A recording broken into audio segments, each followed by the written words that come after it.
Savage Sisters podcast.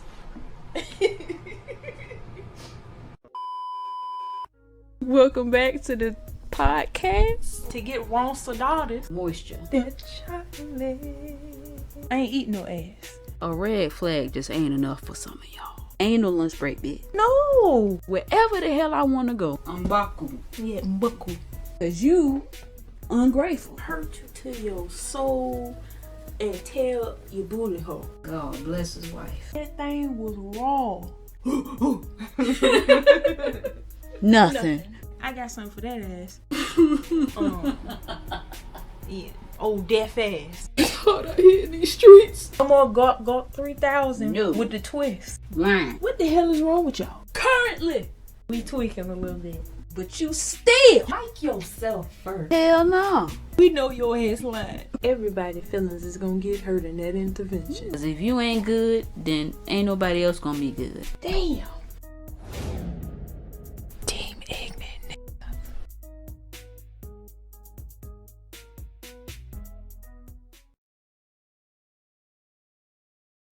What's up? What's happening? What's up, y'all? Where the hell y'all been? Nice to be here Yes. again. We got a special episode for y'all. One that we've been saying we're gonna make a part 2 of, and that is Yes. worst job she ever had. Lord. Part 2. Now, y'all don't want to miss this episode because Hell a lot of tea is gonna be spilled. And it's hot. Go on, get you some popcorn too. Make sure your polydent is on good and you got a good grip on your teeth. Now, if y'all haven't already checked out our prior part 1 Please. of this series, you need to go and check that out. Season 1, I think it was episode 3.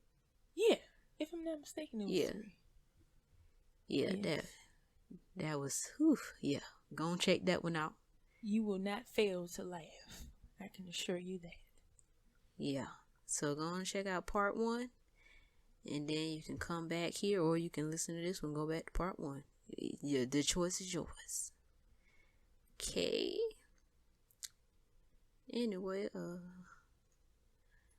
how has your week been so far? So far it's been pretty good. Pretty good. You know, some things are starting to change in the direction that I was hoping for. You know, making new plans and things like that.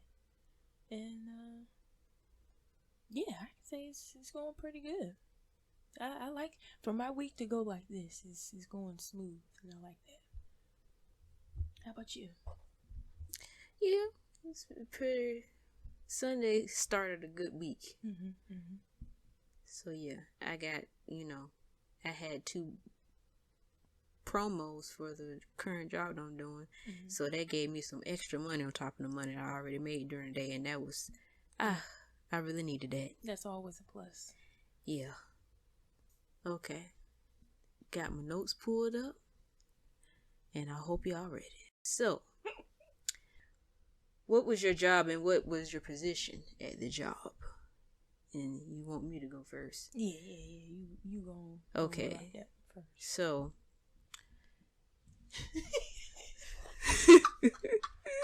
I'm sorry, y'all, but I'm not going to say specifically what it was because people who there's a potential know of it being me, found out.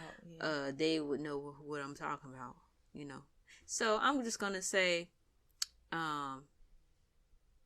that I processed transactions.